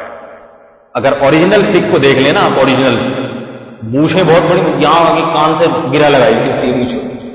شریعت نے ایسا نہیں کہا، شریعت نے کہا داڑھی بڑھاؤ، بہت زیادہ بڑھ رہی ہے تو اس کو کاٹ لو، برابر کر لو تھوڑا سا، اور مونچھیں کٹاؤ، کیونکہ مونچھیں رکھنے میں حسن نہیں ہے، مونچھیں کٹانے میں حسن ہے۔ اور غیر ضروری جسم کے بالوں کو صاف کرو۔ تو اسی طرح اللہ نے عورت کو بھی جائز زینت کی اجازت دی، لیکن یہ جو زینت آج کل ہے، بھووں کو تراشنا شروع کر دیا اور بالوں کی سیٹنگ ہی عجیب سی بنا دی ہے، پتہ ہی نہیں چلتا کہ یہ کیا ہے۔ بالوں کو رنگنا بھی جائز ہے، کسی عورت کے کالے بال ہیں وہ براؤن کرنا چاہتی ہے، وہ کیا کہتے ہیں آج کل اس کو، ڈائی کرانا، یہ بھی جائز ہے۔ براؤن رنگ بھی ہوتا ہے، چلو مہندی سے ہو سکتے آپ ڈائی سے کرا لیں، تو یہ بھی جائز ہے عورت کے لیے۔ لیکن یہ جو بھویں بنانا یا اتنی زیادہ اس میں جو ہے نا فیشن میں حد سے زیادہ نکل جانا کہ اللہ کی تخلیق کو ناخن بڑھانا شروع کر دینا، اس کی اجازت نہیں ہے، گناہ کبیرہ۔ اللہ تعالیٰ یہاں عورت کو فرما رہے ہیں خاص طور پہ، وَقُلْ لِلْمُؤْمِنَاتِ، حضرت جو ہے نا عبداللہ بن مسعود رضی اللہ تعالیٰ عنہ فرمایا کرتے تھے کہ روایت کا مفہوم ہے کہ سورہ نور ہر عورت کو پڑھنی چاہیے، اس میں اللہ تعالیٰ نے خواتین کے لیے خاص احکام بیان کیے ہیں۔ فرمایا، ہاں میں بتا رہا تھا کہ سورہ نور میں جو اللہ نے مستثنیٰ کیا ہے عورت کو، چہرہ اور ہاتھ اور پاؤں، اس کے علاوہ عورت کا پورا بدن سطر میں داخل ہے، ایک بال بھی کسی نامحرم کو دکھانا حرام اور گناہ کبیرہ ہے، ایک سر کا بال، گردن ہو گئی یا سینہ بعض عورتیں کھلا رکھتی ہیں بالکل، تو حرام اور گناہ کبیرہ ہے۔ چہرہ مستثنیٰ ہے، چہرے کے بارے میں حکم کیا ہے، چہرہ سطر میں داخل نہیں ہے۔ سطر کا مطلب یہ ہوتا ہے کہ فتنہ ہو یا نہ ہو اس کو چھپانا ہے، جیسے ناف سے لے کے گھٹنے تک کا جو مرد کا جسم ہے یہ چھپانا فرض ہے، فتنے کا اندیشہ ہو یا نہ ہو اسے آپ کوئی کھول نہیں سکتا کہ جی کوئی کسی کو کیا فتنہ ہوگا، ہو نہ ہو یہ سطر چھپانا فرض ہے، کھل گیا نماز نہیں ہوتی۔ سمجھ میں آ رہی ہے نا بات؟ اسی طرح عورت کے لیے چہرہ، ہاتھ اور پاؤں، ان تین اعضاء کو چھوڑ کے پورا جسم نامحرم سے چھپانا یہ سطر میں داخل ہے، کھولنا حرام گناہ کبیرہ، خواہ فتنے کا اندیشہ ہو یا نہ ہو۔ آئی بات سمجھ؟ بالکل جائز نہیں ہے۔ چہرے کا حکم کیا ہے؟ چہرے کے بارے میں فتنے کا جہاں اندیشہ ہوگا، اصل حکم بتا رہا ہوں پہلے، فتنے کا جہاں اندیشہ ہوگا عورت کو چہرہ چھپانے کا حکم دیا جائے گا، اور کیونکہ فتنے سے بچنا بہرحال ضروری ہے۔ اب چونکہ بوڑھی عورت میں فتنے کا اندیشہ نہیں ہوتا، بوڑھی ہو گئی، لہذا علماء کہتے ہیں کہ بوڑھی عورت پہ چہرہ چھپانا فرض نہیں، چھپائے گی تو اضافی ثواب ہے لیکن فرض نہیں ہے۔ جوان عورت میں چہرے میں فتنے کا اندیشہ کیا یقین ہوتا ہے، آج یقین ہوتا ہے، اس لیے جوان عورت کو حکم دیا جائے گا کہ وہ نامحرم سے اپنا چہرہ چھپائے، کیونکہ اس میں یقیناً فتنے کا اندیشہ ہے۔ تو یہ تو میں نے احکام بیان کیے کچھ عورت کی زینت سے متعلق۔ دوسرا مسئلہ یہ ہے کہ بعض صورتوں میں عورت کو دیکھنا جائز ہے، نہ صرف جائز بلکہ مستحب ہے، جہاں نکاح کا پیغام بھیجنے کا ارادہ ہو، پکا ارادہ ہے، صرف ٹرائی نہیں مار رہا، بعض لوگ صبح شام دیکھتے رہتے ہیں ٹرائی کر رہے ہیں، پکا ارادہ ہے تو رسول اللہ صلی اللہ علیہ وسلم نے ترغیب دی ہے کہ ایک نظر ضرور دیکھا جائے، ساری زندگی گزارنی ہے۔ اس میں بعض لوگ کہتے ہیں نہیں وہ شرم آ رہی ہے، تو یہاں شرم کی بات نہیں ہے، بجائے اس کے کہ آپ بغیر دیکھے نکاح کر لیں، بعد میں کہیں یار یہ کیا ہو گیا، ساری زندگی پھر اپنے آپ کو تانے کوستے دیتے رہیں، اس سے بہتر ہے ایک دفعہ دیکھ لیا جائے۔ مغیرہ ابن شعبہ رضی اللہ تعالیٰ عنہ نے نکاح کیا، پہلے بغیر دیکھے نکاح کیا، وہ کامیاب نہیں ہوا، صحیح نا، طلاق ہو گئی۔ تو اللہ کے نبی کو پتہ چلا، یعنی آپ نے ایک اور جگہ نکاح کا پیغام بھیجا، آپ نے اعلیٰ السلام نے فرمایا تم نے اس عورت کو دیکھا ہے؟ فرمایا نہیں دیکھا، فرمایا دیکھو اس کو۔ تو آپ گئے، وہ لڑکی والے دکھا نہیں رہے تھے، تو آپ نے فرمایا کہ مجھے اللہ کے نبی نے اجازت دی ہے، پھر انہوں نے اجازت دی دیکھنے کے بعد آپ نے نکاح کیا۔ آپ نے فرمایا کہ میں نے بہت نکاح کیے مگر سب سے کامیاب شادی یہی کہ دیکھ کے کیا تھا۔ اس لیے یہاں صرف جائز نہیں ہے بلکہ دیکھنا مستحب ہے، لیکن ارادہ ہو نکاح کا۔ آج ہم کئی لڑکوں کو، نوجوانوں کو جانتے ہیں، 50 لڑکیوں کو دیکھ لیا مگر ان وقتوں کو پسند نہیں آتی۔ یہ مذاق ہے عورت کے ساتھ۔ باپردہ عورت کے لیے اپنے آپ کو دکھا دینا یہ بڑا مشکل کام ہوتا ہے، لہذا سنجیدگی کے ساتھ نکاح کا ارادہ ہے۔ بہتر طریقہ تو یہ ہے کہ اپنے گھر سے کسی خاتون کو بھیج دیا جائے، وہ دیکھ لے جا کے، لیکن اگر پھر بھی اطمینان نہیں ہوتا تو خود بھی دیکھنے کی اجازت ہے۔ تو اس طرح سے تو ٹھیک ہے، لیکن یہ جو روزانہ 3 سال سے لڑکیاں دیکھی جا رہی ہیں، بعض ایسے نوجوان ہیں، ایسے صاحب بھی ہیں 42 سال کے ہو گئے ہیں، ابھی تک ان کو کوئی لڑکی پسند نہیں آئی۔ یہ تو مذاق ہے شریعت کے ساتھ بھی، اپنے آپ کے ساتھ بھی۔ یہاں اللہ نے عورت کو حکم دیا کہ وَلَا يُبْدِينَ زِينَتَهُنَّ، اپنی زینت کو ظاہر نہ کرے۔ کس کے سامنے ظاہر کرے؟ پھر آگے ان کی تفصیل۔ چند رشتہ دار ہیں جن کے سامنے عورت اپنی زینت کو ظاہر کر سکتی ہے، اور فرمایا وَلْيَضْرِبْنَ بِخُمُرِهِنَّ عَلَى جُيُوبِهِنَّ، اپنی چادریں اپنے گریبان پہ ڈال کے رکھے۔ جب عورت گھر سے باہر نکلے تو جو ہے نا اس کے سینے پہ کوئی موٹی چادر ہونی چاہیے، سینہ کھلا رکھنا بے حیائی اور بے شرمی کی بات ہے۔ فرمایا وَلَا يُبْدِينَ زِينَتَهُنَّ، اور اپنی زینت کو ظاہر نہ کریں، إِلَّا لِبُعُولَتِهِنَّ۔ اب دیکھیں اللہ تعالیٰ نے ایک رشتہ دار کا نام لے کے بتایا ہے عورت کو، ان کے سامنے آ سکتی ہو، اپنی زینت کو ظاہر کر سکتی ہو، کیا مطلب ان کے علاوہ کسی کے سامنے نہیں آ سکتی۔ دیکھیں قرآن مجید میں جو اللہ تعالیٰ نے احکامات دیے نا، مجمل احکام دیے، ان کی تفصیل بیان نہیں کی ہے۔ نماز کا حکم ہے، نماز کا طریقہ بیان نہیں کیا۔ روزے کا حکم ہے، روزے کے تفصیلی احکامات بیان نہیں کیے۔ حج کا حکم ہے، حج کے تفصیلی احکامات بیان نہیں کیے۔ جہاد کا حکم ہے، زیادہ تفصیلی احکامات بیان نہیں کیے، اس کے احادیث دیکھنی پڑتی ہیں۔ لیکن جہاں وراثت کا حکم آیا اور جہاں پردے کا حکم آیا اور جہاں طلاق کے مسائل آئے ہیں، وہ اللہ نے خود کھول کے بیان کیا، یہ ان کی اہمیت کو بتانے کے لیے۔ پردے کا حکم آیا، اللہ نے یہ نہیں کہا نامحرم سے کر رہو، محرم سے نہیں کرو، نہ، کیونکہ ہمارے ہاں محرموں کی پھر جو ہے نا وہ لسٹ بہت طویل ہے۔ شوہر کا پھوپھا، شوہر کا بھانجا، شوہر کا بھتیجا، شوہر کا ماموں، شوہر کا بھائی، سارے رشتہ دار بن جاتے ہیں آج خواتین۔ یہ تو دیور ہے، اس سے کیا پردہ ہو؟ یہ تو دیور ہے، اس سے کیا؟ یہ تو اپنا کزن ہے، سگا کزن، بھائیوں کی طرح پالا ہے، اس سے کیا پردہ ہو؟ اور یہ تو میرا چچا ہے نہیں، لگتے ہیں۔ ہمارے ہاں ایک دفعہ ایک آدمی اپنے بچے کو لے کر آیا جو حضرت مفتی رشید احمد صاحب کے بیان میں بیٹھتا تھا۔ حضرت مفتی صاحب کے پاس لایا، کہنے کہ یہ جو ہے نا اپنی خالہ سے کہتا ہے کہ مجھ سے پردہ کرے، آپ کے بیانات سن کے۔ تو حضرت نے بلایا کہ خالہ کو کیوں کہہ رہے ہو بھائی، وہ تو ماں کی طرح ہوتی ہے۔ اس نے کہا ہے نہیں، بنائی نہیں ہے۔ ہمارے ابا نے جو محلے کی جتنی انٹیاں ہیں نا سب کو میری خالہ بنایا ہوا ہے۔ تو بنائی نہیں اور چیز ہوتی ہے، سگے خونی رشتے اور چیز ہوتی ہے۔ تو اللہ تعالیٰ نے اس لیے یہاں ایک رشتہ دار کا نام لے کے بتایا کہ عورت ان کے سامنے آ سکتی ہے، زینت کو ظاہر کر سکتی ہے، ان کے علاوہ کسی اور کے سامنے زینت کو ظاہر نہیں کر سکتی، باقی تمام سے پردہ فرض۔ وہ ایک رشتہ دار کو اب میں پڑھ کے سناتا ہوں۔ فرمایا اپنی زینت کو ظاہر نہ کریں، الا لبعولتہن، مگر صرف اپنے شوہروں کے سامنے، او آبائہن، اپنے باپ دادا کے سامنے۔ باپ دادا کے سامنے پردہ نہیں ہے بیٹی کا۔ او آبائی بعولتہن، اپنے شوہر کے باپ دادا کے سامنے، نانا نانی بھی اس میں داخل ہیں، شوہر کے نانا، شوہر کے دادا یہ داخل ہیں۔ فرمایا ان کے سامنے بھی آ سکتی ہے، جس کو سسر کہتے ہیں، شوہر کے والد بھی سسر اور شوہر کے دادا بھی سسر، ان سے بھی پردہ فرض نہیں ہے۔ او ابنائہن، فرمایا اپنے سگے بیٹوں کے سامنے بھی آ سکتی ہیں۔ او ابنائی بعولتہن، اپنے شوہر کے بیٹوں کے سامنے بھی۔ سوتیلا بیٹا ہے، کسی طلاق یافتہ عورت نے شادی کی یا کسی کنواری نے شادی کی، ایسے آدمی سے جس کے پہلے سے اولاد موجود ہے، تو رخصتی کے بعد اس سے بھی رشتہ، سوتیلا بیٹا بھی اپنے حقیقی بیٹوں کی طرح بن جاتا ہے، لہذا سوتیلے بیٹے سے بھی پردہ فرض نہیں ہے، نہ سوتیلی بیٹی سے پردہ ہے نہ سوتیلے بیٹے سے پردہ۔ او اخوانہن، فرمایا اپنے سگے بھائیوں کے سامنے آ سکتی ہیں۔ او بنی اخوانہن، اپنے بھائیوں کی اولاد در اولاد، ان کے سامنے بھی آ سکتی ہے۔ بھائیوں کی اولاد کو کیا کہا جاتا ہے؟ بھتیجے۔ بھتیجوں سے عورت کا پردہ نہیں ہے، بھتیجوں کی آگے جو اولاد ہوگی ان سے بھی پردہ نہیں ہے۔ او بنی اخواتہن، فرمایا اپنی بہنوں کے بیٹوں کے سامنے بھی آ سکتا ہے، جس کو بھانجے کہا جاتا ہے، بھانجوں کے سامنے بھی آ سکتی ہیں۔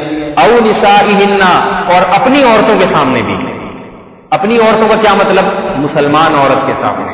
اس سے پتا چلا عورت کا غیر مسلم عورت سے پردہ ہے. گھروں میں جو ہندو ماسیاں آئیں، عیسائی ماسیاں آتی ہیں، عورت کے ان سے پردہ کرنا، بولو بھائی، ضروری ہے.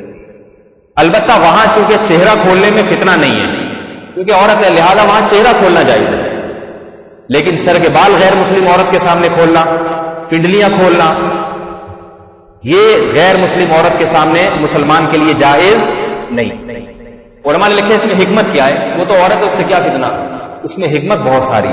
غیر مسلم عورتیں، اللہ نے مسلمان عورت میں جو ایک روحانی حسن پیدا کیا ہے وہ غیر مسلم عورت میں نہیں ہوتا. نہیں ہو. اس میں کفر کی، اور ایک تو ویسے ہی گندے پلیت سے ہوتے ہیں. آپ نے دیکھا بھنگی چمار عیسائیوں کے گھروں میں کبھی جائیں بدبو آتی ہے. ان کی عورتیں نہاتی نہیں ہیں، عجیب حساب کتاب ہوتا ہے. جب یہ مسلمان عورتوں کو دیکھتی ہے، مسلمان عورت تو پاکیزہ ہوتی ہے، نماز روزے والی ہوتی ہے، تو یہ مسلمان عورتوں کے حسن سے متاثر ہوتی ہے. اس لیے ان کی طرف سے فتنے کا اندیشہ ہوتا ہے.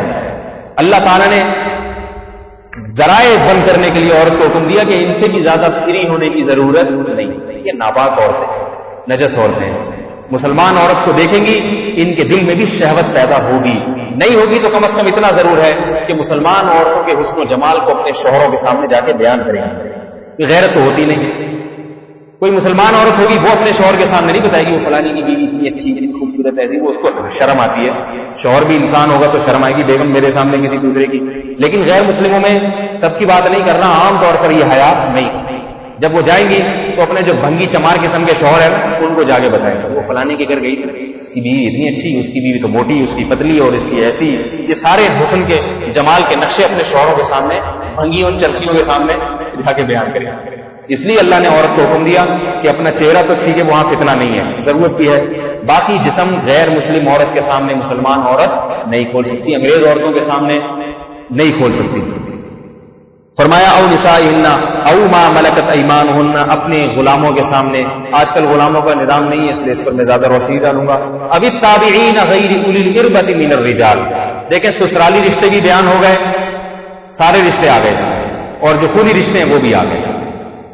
اس سے پتا چلا کہ چچا زاد بھائی کا یہاں ذکر ہے، بتاؤ نہیں ہے نا. پتا چلا کہ چچا زاد بھائی کے سامنے عورت اپنی زینت کو ظاہر، بولو بھائی، نہیں کر سکتی. دیور کا ذکر آیا، شوہر کا تو آیا کہ اپنے شوہر کے سامنے زینت ظاہر کر سکتی ہے. شوہر کے بھائیوں کا کوئی تذکرہ نہیں، لہذا شوہر کے بھائیوں سے پردہ کرنا فرض ہے. جو خواتین یہاں بیان سن رہی ہیں، رمضان کا مہینہ ہے، تھوڑی سی ہمت کر لیں، تھوڑی سی. دیکھیں بہت ساری خواتین نے ہمت کی ہے. میں ایسی عورتوں کو جانتا ہوں یہاں پردہ نہیں کرتی تھی، امریکہ کے ماحول میں جا کے توبہ کی توفیق ملی ہے، اور سر کے بال سے لے کے پاؤں کے ناخن تک پردہ کیا انہوں نے. تو وہاں ماحول جو اتنا خراب ہے، جب وہاں توبہ کی توفیق مل سکتی ہے یہاں کیوں نہیں مل سکتی. میں اپنا واقعہ سناتا ہوں. ہمارے ایک رشتے دار تھے امریکہ میں، وہ جناب امریکہ میں بہت اچھی پوسٹ پر تھے، تو مجھے خود انہوں نے سنایا واقعہ. ابھی تو بوڑھے ہو گئے. تو وہاں اسسٹنٹ لڑکیاں ملتی ہیں آفیسرز کو ویسے ٹائم پاس کرنے کے لیے. کہہ رہے میرے پاس بھی ایک 6 مہینے کی ایک لڑکی تھی، بڑی خوبصورت سی، اسکرٹ پہن کے آتی تھی، بلکہ اسکرٹ بھی یعنی توہین ہے، اسکرٹ سے بھی کم کوئی چیز. کہہ رہے 6 مہینے ہو گئے میں نے اس کو کبھی نظر اٹھا کے بھی نہیں دیکھا. یغض من ابصارہم پر عمل کرتے تھے کہ اللہ نے حکم دیا ہے کہ نگاہوں کی حفاظت کرو. کہہ رہے 6 مہینے ہو گئے. اس نے مجھے آ کے کہا، یہ ان بزرگ نے مجھے خود سنایا، میں نے براہ راست سنا ان سے. 6 مہینے ہو گئے. اس نے مجھے کہا کہ تم کہیں میڈیکلی کچھ پرابلم تو نہیں ہے تمہارے ساتھ. میں نے کہا کیا ہو گیا. کہہ رہے تم نے 6 مہینے تک تمہارے ساتھ آ کے بیٹھتی ہوں، کبھی دیکھنے کی بھی کوشش نہیں کی. انہوں نے کہا نہیں ایسی بات نہیں ہے، میں شادی شدہ آدمی ہوں، ماشاء اللہ اللہ نے مجھے اولاد دی ہے. کہا پھر میں خوبصورت نہیں ہوں، بہت ہی بدصورت. تو کہتے ہیں میں نے کہا نہیں تم خوبصورت ہو. تو اس نے کہا پھر کیا وجہ ہے کہ 6 مہینے ہو گئے کبھی تم نے دیکھا نہیں مجھے نظر اٹھا کے. تو کہتے ہیں میں نے کہا کہ میں مسلمان ہوں، مسلمان کی نظر اپنی بیوی سے تجاوز نہیں کرے. تقریر تو بڑی اچھی کی انہوں نے. مسلمان جب نکاح کرتا ہے کسی عورت سے تو اس سے بے وفائی نہیں کرتا، اس کی بیوی ہے، اس کے علاوہ کوئی نہیں. تو کہتے ہیں وہ کہنے لگی کہ مسلمان تو ہم نے بہت دیکھے ہیں، آپ کو کوئی الگ سے کوئی اسپیشل قسم کے مسلمان ہیں؟ بہت دیکھے، یہاں آتے ہیں پاکستان سے بڑی عیاشی کر کے جاتے ہیں. کہتے ہیں میں نے جواب میں کہا کہ اصل میں وہ جو جن کو آپ نے دیکھا ہے نا وہ صرف نام کے مسلمان ہیں، اور میں کریکٹر کا، کردار کا مسلمان ہوں. بڑی متاثر ہوئی کہ چلو کوئی کردار کا مسلمان بھی ہم نے دیکھا. تو کہنے لگی کہ یہ تمہیں تعلیمات کس نے دی اتنی پاکیزہ؟ بیوی تمہاری پاکستان میں، تم 3 سال سے یہاں پر ہو، اور اتنے وفادار، اتنے بیوی سے وفادار کہ کسی لڑکی کی طرف نگاہ اٹھا کے نہیں دیکھتے. ایسے وفادار وہاں اس ماحول میں کہاں ایسی وفا؟ کہتے ہیں بات یہ کہ یہ ہمارے مذہب کی تعلیمات ہے. قل للمؤمنین یغضوا من ابصارہم، قرآن کہتا ہے اپنی نگاہوں کو جھکاؤ. اس نے کہا کہ تم جو قرآن پڑھتے ہو مجھے بھی دکھاؤ کیا ہے اس میں. کہتے ہیں میں نے اپنی بیگم کو خط لکھا، اس نے انگلش میں ترجمے کے ساتھ قرآن بھیج دیا. وہ گئی قرآن کا مطالعہ کر کے آئی اور کہنے لگی کہ تم نے ایسی عظیم کتاب کو مجھ سے کیوں چھپا کے رکھا؟ اور کہنے لگی مجھے اپنے مذہب کے بارے میں اور کتابیں دو. کہتے ہیں میں نے اور کتابیں دی تو وہ آئی اور کہنے لگی کہ میں بھی اسلام قبول کرنا چاہتا ہوں، مجھے بھی آپ مسلمان کر لیں. تو کہتے ہیں میں نے اسے کلمہ پڑھایا اور مسلمان کر لیا. لباس اس کا وہی آدھا لباس. کہتے ہیں اس کے بعد وہ کہنے لگی اب مجھے کیا کرنا پڑے گا، اسلام میں کیا احکامات ہیں؟ ارے میں نے کہا شراب چھوڑ دو. کہہ رہے بہت زیادہ شراب پیتی تھی. تو اس نے کہا کہ میں نے جس دن سے قرآن میں پڑھا کہ شراب حرام ہے، نجس ہے، ناپاک ہے، اسلام لانے سے پہلے میں نے شراب سے توبہ کر دی. پہلے جب ایک نجس چیز ہے، ناپاک اور گندی چیز ہے، تو کیوں اس کو میں کھاؤں، کیوں میں اس کو پیوں؟ اس نے کہا کہ اور قرآن نے کیا حکم دیا ہے؟ کہہ رہے ہیں اور حکم یہ دیا ہے کہ مسلمان عورت کا لباس سر کے بال سے لے کے پاؤں کے ناخن تک ہوتا ہے. تمہارے جسم پہ کسی مرد کی نظر نہیں پڑنی چاہیے. وہ چلی گئی انگریز عورت، انگریز نیکرے پہن کے گھومنے والی. وہ آئی ہے اگلے دن، کہہ رہے میں نے دیکھا ہاتھوں میں دستانے، پاؤں میں کالے موزے، اور ایسا برقع تھا کہ واقعتاً سر کے بال سے لے کے پاؤں کے ناخن تک جسم کا کوئی حصہ اس کا نظر نہیں آ رہا. پردہ کرنا ہے تو پھر اس طریقے سے کریں نا انسان. کہہ رہے میں نے اسے تبلیغ کیا. آگے واقعہ تھوڑا مختلف ہے، وہ خواتین بھی سن رہی ہیں، غصے نہ ہو جائیں. آپ کہتے ہیں تو مکمل کر دیتا ہوں، کر دوں مکمل. خواتین پھر بیان سننا چھوڑ دیتی ہیں، مسئلہ ہی ہے. جلدی جلدی مکمل کر دیتا ہوں. اصل تو یہاں تک سنانا مقصد تھا. بہرحال وہ کہتے ہیں وہ خاتون مجھ سے کہنے لگی کہ آپ مجھ سے شادی کر لیں، کیونکہ کہاں جائے گی بیچاری، خاندان والے تو بائیکاٹ کر دیتے ہیں وہاں. کہہ رہے میں نے کہا میں تو پہلے سے شادی شدہ ہوں بھائی، میری بیگم بچے ہیں. تو اس نے کہا آپ نے جو مجھے کتاب دی اس میں تو لکھا ہوا ہے مرد کو مجھے اجازت ہے ایک سے زیادہ بھی رکھ سکتا ہے. کہہ رہے میرے جو ہے نا پاؤں سے زمین نکل گئی. میں نے کہا یہ کیا ہو گیا بھائی؟ کہہ رہے میں نے کہا میں جاؤں گا پاکستان بیگم کو لے کے امریکہ سے، میرے تو بچے میری ٹانگیں توڑ، بچے بھی جوان تھے ان کے بیٹے، ایئرپورٹ سے ہی ڈنڈے بلے لا کے جو ہے نا ہڈیاں پسیاں ایک. اور بیگم صاحبہ بھی میں نے کہا بھائی لکھا ہوا ہے، بس لکھا ہوا ہے، میں نہیں کر سکتا یہ کام. یعنی اس نے کہا تم نے تو کہا تھا میں نام کا مسلمان نہیں ہوں، کردار کا مسلمان. تم نے تو کہا تھا میں نام کا مسلمان نہیں ہوں، کردار کا. اب کرو نا. کہہ رہے ہیں وہ مجھے بتا کے نا ان کی کیفیت میں جانتا ہوں. کہہ رہے میں اتنا پریشان ہوا. میں نے کہا یا اللہ کس مصیبت، ایک تو مسلمان بنایا اس نے، برقع پورا اڑ دیا، شراب چھوڑ دی، اب میں دوسری شادی کیسے کروں بھائی؟ کہہ رہے میں ارادہ کرتا لیکن مجھے ایئرپورٹ کے خیال آنا شروع ہو جاتا. چھپا کے کون رکھ سکتا ہے اتنے عرصے؟ پھر عدل کرنا بھی ضروری ہے، برابری کرنا ضروری ہے. بہرحال کہہ رہے میں نے بہت جو ہے نا جان چھڑائی. میں نے کہا وہ بار بار یہ تو کردار کے مسلمان، کردار کہاں گیا تمہارا؟ کہہ رہے میں نے کہا اصل بات یہ ہے کہ میں برابری نہیں کر سکتا. کہہ رہے مجھے ایک بہانہ آ گیا ذہن میں. 2 شادیوں کی اس وقت اجازت ہے جب پوری برابری کرے، اور قرآن میں ہے کہ جو برابری نہیں کر سکتا اس کو اجازت ہے، تو میں برابری نہیں کر سکتا. کہہ رہے اس نے اپنے پاؤں اٹھا کے زور سے زمین پہ مارا اور نفرت سے یہ کہا کہ تم نے اپنی جان بڑی خوبصورتی سے چھڑا لی، مجھے تو بنا دیا پورا نیٹ کلین مسلمان، اپنی جان تم نے چھڑا لی. اور یہ کہہ کے وہ چلی گئی. تو یہ بزرگ بیچارے یہ واقعہ سنا کے نا رو رہے تھے، اور جس کیفیت سے سنا رہے تھے وہ بھی رو رہے تھے اور میں بھی رو رہا تھا. 2-3 سال پرانی بات ہے. تو میں خواتین سے یہ گزارش کروں گا کہ دیکھو جو ہمت کرنے والی عورتیں کہاں کہاں تک ہمت کر لیتی ہیں. ایک اور ہندوستان کا اسی طرح واقعہ ہے. اس عورت ہندو لڑکی، اس نے اپنے باپ کے ہاں قربانی دی. باپ قتل کی دھمکیاں دیتا تھا، مگر دہلی کی مسجد میں آ کے اس نے ایمان قبول کیا اور جان پہ کھیل کے اس نے ساری دولت کو ٹھکرایا، پردہ کیا. جن عالم کے ہاتھ پہ وہ اسلام قبول کیا، وہ عالم نے مجھے خود بتایا یہ بات ہے براہ راست. بڑی قربانی دی اس عورت نے. تو مسئلہ اس کے ساتھ بھی پھر اسی قسم کا ہوا کچھ. لیکن بہرحال قربانی دیکھیں, صحابیات کی قربانی تو چلو 1400 سال پرانی تھی نا, وہ تو آپ بتاتے ہیں خواتین کہتی ہیں وہ تو بڑی عورتیں تھیں. اس زمانے میں عورتیں قربانی دے رہی ہیں, تو ہماری خواتین تھوڑی سی قربانی, ہمارے یہاں تو کفر ایمان کا مسئلہ نہیں ہے, الحمدللہ ہم سب مسلمان ہیں. تھوڑا سا پردہ گھر میں اعلان کر دیں, بھائی میں دیور کے سامنے نہیں آؤں گی, دیور کو مرچیں تو بہت لگیں گی, بہت کر دے گا, یہ کیا ہو گیا, بتا دیں. اور چچا زاد پھوپھی زاد کو بتا دیں, بھائی ہمارے گھر آیا کرو تو ذرا کھنکھار کے آیا کرو, ہم پردے کرنے لگے. کچھ بھی نہیں ہوگا, تھوڑے دنوں میں سب کا دماغ درست ہو جائے. البتہ ایک آسانی ہے, گھر میں جوائنٹ فیملی میں رہتے ہوئے پردہ کرنے کے وہ احکام نہیں ہے جو گھر سے باہر نکلتے ہیں, کیونکہ بار بار ظاہر ایک گھر میں رہ رہے ہیں. اب جیسے ہم 4 بھائی ہیں, تو ہم جب گھر میں جمع ہوتے ہیں تو چاروں کی بیگمات ایک دوسرے سے پردہ کرتی ہیں. تو ہمارے ہاں اب ہم اللہ کا شکر ہے ہم خود اس پر 15-20 سال سے عمل کرتے چلے آ رہے ہیں. علماء کے گھروں میں, جن کے گھروں میں ہے, تو وہاں شریعت نے آسانی رکھی ہے کہ عورت صرف اتنا کرے کہ بھابھی ہے یا اور کیا ہوتے ہیں, جٹھانیاں ہوتی ہیں, کیا ہوتا ہے مجھے رشتوں کو بھی زیادہ نہیں پتا, جو بھی ہیں بہرحال سسرالی رشتے, گھر میں جب کوئی نامحرم ہو تو سر پہ موٹی چادر ڈال کے رکھے اور فل آستین کے کپڑے پہنا کریں, ہاف آستین چھوڑ دیں. سمجھ میں آ رہی ہے نا بات؟ فل آستین کے کپڑے گھر میں بنوائیں. تو دیور کا یا کسی کا آنا ہے تو وہ تھوڑا سا کھنکار لے, اور عورت صرف اپنی چادر اپنے چہرے کے سامنے, گھونگھٹ جسے کہتے ہیں نکالنا, وہ کرنا.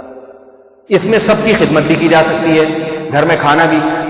دیور اگر بڑے ہیں گھر میں, بعض دفعہ بڑی عمر کے ہوتے ہیں, ان کی خدمت کرنا ضروری ہوتا ہے, تو ان کے سامنے کھانا بھی رکھا جا سکتا ہے. تھوڑا سا چہرہ اپنا گھونگھٹ آگے کر لیا, کھانا لا کے رکھ لیا, سلام دعا بھی کی جا سکتی ہے. گھر میں آئے ہیں, بھابھی سے خیریت پوچھ لی, بھابھی نے دیور سے خیریت پوچھ لی. گھر میں اگر دیور کی بیوی اپنی موجود نہیں ہے یا وہ کنوارا چھڑا چھاڑ ہے, تو اس کی خدمت کے لیے وہ آیا ہے, بھائی آپ کو چائے تو نہیں چاہیے, کھانا تو نہیں چاہیے, پوچھا جا سکتا ہے. اس کو کمرے میں بٹھائیں اور کھانا لا کے تھوڑا سا گھونگھٹ آگے کیا, لا کے رکھتے ہیں. دیور کو بھی چاہیے اپنی نظر تھوڑی سی جھکا کے رکھیں. اس طرح بہت آسانی سے گھروں میں پردہ ہو سکتا ہے. گھر میں پردے کا مطلب یہ نہیں ہوتا کہ عورت برقع پہن کے کونے میں بیٹھ جائے. بعض خواتین ایسا کرتی ہیں کہ پردہ کر لیا تو اب گھر کے کام کاج بالکل نہیں کرتی ہے, ہمارا پردہ چل رہا ہے. شادی ہو گئی, اب اپنے کمرے سے نکلتی, گولیاں کھا کھا کے سوتی ہیں, نیند کی گولی, پیناڈول, سردرد کی گولی, پردہ ہے جی. تو اب ایسا تو نہیں ہے نا, گھر میں جوائنٹ فیملی ہے تو سب کو مل جل کے رہنا پڑتا ہے. وہاں امام ابو یوسف نے یہاں تک لکھا ہے کہ اگر عورت کو گھر میں آٹا گوندنے کے لیے آستین کھولنی پڑ جائے اور دیور کی کلائیوں پہ نظر بار بار پڑ جائے پوری میں, تو یہ بھی اس کی بھی گنجائش ہے. سمجھ میں آ رہی ہے نا بات؟ بعض دفعہ آٹا گوندنے کے لیے, برتن دھونے کے لیے عورت کو آستینیں, برتن دھونے کے لیے آستینیں چڑھانی پڑتی ہے, تو وہاں کلائی کی بھی گنجائش دی ہے فقہاء نے, کلائی کھولنے کے لیے. تو اتنی گنجائش گھروں میں رہتے ہوئے دے دی. اب پابندی کیا ہے, چہرہ کھول کے سامنے بیٹھ کے گپے نہ ماریں, بس دیور سے پردے کا مطلب ہے. دیور آئے یا بیٹھے, ہاں بھائی کیا, یہ گپ شپ کی اجازت, بات چیت کرنی ہے پردے میں رہتے ہوئے. سمجھ میں آ رہی ہے نا بات؟ تو اتنا آسان کر دیا جوائنٹ فیملی میں پردہ کرنا اللہ تعالیٰ. ہاں گھر سے باہر کا جہاں معاملہ ہے اس میں سختی ہو, ٹھیک ہے, اللہ نے ہاتھ کھولنے کی اجازت دی, لیکن اگر ہاتھوں کو ڈھانک لیں اور زیادہ ثواب کی بات ہے, اس میں اور زیادہ عفت اور پاک دامنی کی بات ہے. جہاں گنجائش ہے تو اور ذرا احتیاط پر کے پہلو پر عمل کر لیا جائے, اس سے اللہ تعالیٰ راضی ہو جائیں گے اور اللہ تعالیٰ دنیا اور آخرت کا سکون عطا فرمائیں گے. میں جلدی سے آج کا ترجمہ مکمل کر دوں. اللہ نے رشتہ داروں کا نام ذکر کیا, اس کے بعد فرمایا اب التابعین غیر اولی الاربۃ من الرجال, فرمایا کہ وہ پاگل دیوانے آدمی جن میں کسی قسم کی عورت کی حاجت نہیں. بعض پاگل مجنون ہوتے ہیں, ان کو مرد اور عورت کا فرق ہی پتہ نہیں ہوتا, ان سے بھی پردہ نہیں ہے. اب الطفل الذین لم یظہروا علی عورات النساء, وہ چھوٹے بچے جنہیں مرد اور عورت کا فرق معلوم نہیں ہے, ان چھوٹے بچوں سے بھی عورت کا پردہ نہیں ہے. ان بچوں کی عمر کیا ہے؟ فقہاء نے لکھا ہے 10 سال. بچہ جب 10 سال کا ہو جائے تو عورت پہ لازم ہے کہ اس سے پردہ کرنا شروع کر دے. ہاں اس طرح سے سختی نہیں ہے کہ جیسے بڑے عمر کے آدمی کے ساتھ ہوتی ہے, لیکن 10 سال کے بچے سے عورت احتیاط برتنا شروع کر دے. بہتر یہ ہے کہ اس سے چہرے کو بھی چھپا لے.